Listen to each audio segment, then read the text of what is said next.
Hey all you Game Nexus fans out there, and welcome to another episode of Outside the Box. Today we are going to be talking about Destiny, but in order to talk about Destiny we got to talk about The Division first. So you guys have probably all played both games, Destiny and The Division, and by now you've probably gotten the idea that both games share a lot of similarities. If you listen to the internet, they definitely have a lot to say about both games. Now, I, like everybody else, played Destiny at launch, and I went into it with a fairly open mind, and I soon realized that it wasn't the game that I thought it was supposed to be, or that I had been told it was going to be, or thought that it was going to be. In fact, it turned out to be an entirely different beast altogether, and shortly thereafter playing it, my experience with Destiny became more about a bitch fest and complaining about the game that it wasn't. So, fast forward to The Division, and here I am, equally as excited about The Division when it was arriving, and yet again I was expecting a different game. Now, don't get me wrong, I love The Division, I love the aesthetic, I love the Tom Clancy feel, the modern military post-pandemic game, but after playing it, very quickly came to realize that both games share a very similar gameplay style. And I soon realized that it wasn't so much that the games themselves were lacking in what I thought they should be, but in actual fact, it was my mindset playing it that was different. I went into it thinking it was a different game than it should be. So after playing The Division for several months, I've come to the realization that these games are grind fest. They are loot-driven games. They are designed for players who are very much into that quest for the holy grail as far as equipment, weapons, and gear. They are not designed for people like myself who love story or who love a very clean, tight narrative. They are designed for people to just get out there and have fun running the game systems that are thrown in front of them. So it got me thinking, and the whole point of this episode of Outside the Box is maybe it's time to go back to Destiny.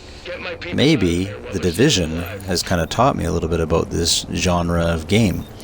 I mean, still playing The Division, taking a little bit of a break right now, but maybe now going back to a game like Destiny, after having played The Division as much as I am, made me realize that maybe I've missed out a little bit of the elements that should have been enjoyable to me in my first playthrough and subsequent playthroughs. Now, The Division has a great story, in my opinion, and some of you might argue with that. I think it's got a great setting. The story is kind of wrapped up in this setting, so you're not going to get, a plethora of cutscenes and such, but, I do believe The Division has a very good story behind it. Gameplay is great, of course, and the aesthetics is just off the chart. The feeling of walking around a desolate New York City, with survivors in the streets, the whole feeling. But then, turning my sights back to Destiny, I'm thinking to myself that maybe that game also had that. I was just too frustrated at the time playing it that I kind of turned a blind eye to it. So, kind of an odd thing to say, but yeah, Division has kind of made me want to go back to Destiny. So how would you go back to Destiny? The game's almost 2 years old. How would you actually go back and play a game that's had numerous content updates? I'm sure by now everybody who's played the game is just max level and got all the best gear. So from the point of starting over, it kind of puts you behind the gun. Maybe these games don't need to be played that way. Maybe The Division and Destiny can be played at your own pace. Maybe you can play these games and enjoy the aesthetic, dig into the story, the narrative, and all the small, cool little world-building ideas and things that they have in the game without having to worry about whether or not you have the best gun or whether or not you're at the top of the leaderboards when it comes to Crucible matches in Destiny. Take your time. There's a kind of a running joke within the industry about the walking simulator, and The Division got a lot of comments about how all the staged videos at E3 and Gamescom always showed the characters walking very slowly and taking in the environment. And yeah, it's kind of staged, but at the same time, I think the demo was designed to give you a sense of the aesthetic. And a lot of the times, these players just burn through these environments. I know when I played Destiny, it was always sprinting from A to B, and very rarely did I take in the sights and appreciate the world building that Bungie had done. So same with The Division. You're always running around getting A to B, A to B, A to B, and you're never really enjoying the environments and the characters and the aesthetics. So at the end of all of this, I think I have decided that it's time to go back and fulfill my destiny. The game's got a lot to offer after almost 2 years of content, year and a half of content, and I think slowing it down a bit, working at my own pace, and maybe even dig into the grimoires that are stored offline on the Bungie.net website, to get a little bit of that backstory. And forget about everybody else and what level they're at, and just move at my own pace. Appreciate the game. There's some new content coming down the pipe in September for Destiny, and who knows, that'll flesh it out a little bit more, and maybe my restart on my character will get me that coveted level 40, so I can start enjoying some of the high-end content.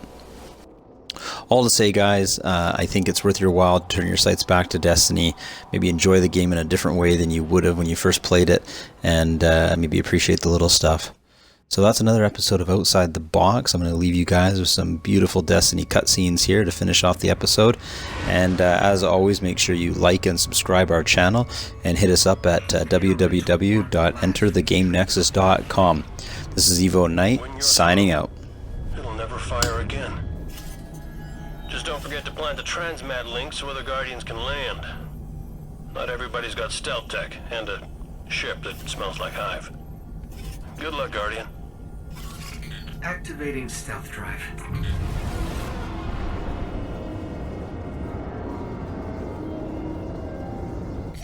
I'm picking up fluctuations in the power conduit. Oh, relax. I modified the tech myself.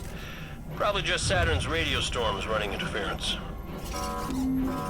It's malfunctioning. Did you break my stealth drive? You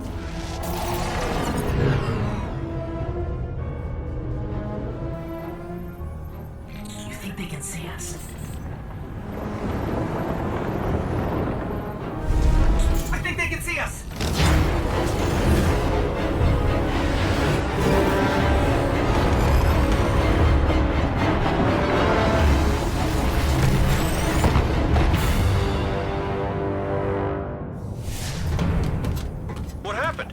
Everything all right? Why wouldn't we be all right? We're just stuck here with no ship and no transmat zone. Great. Told you my stealth drive would work.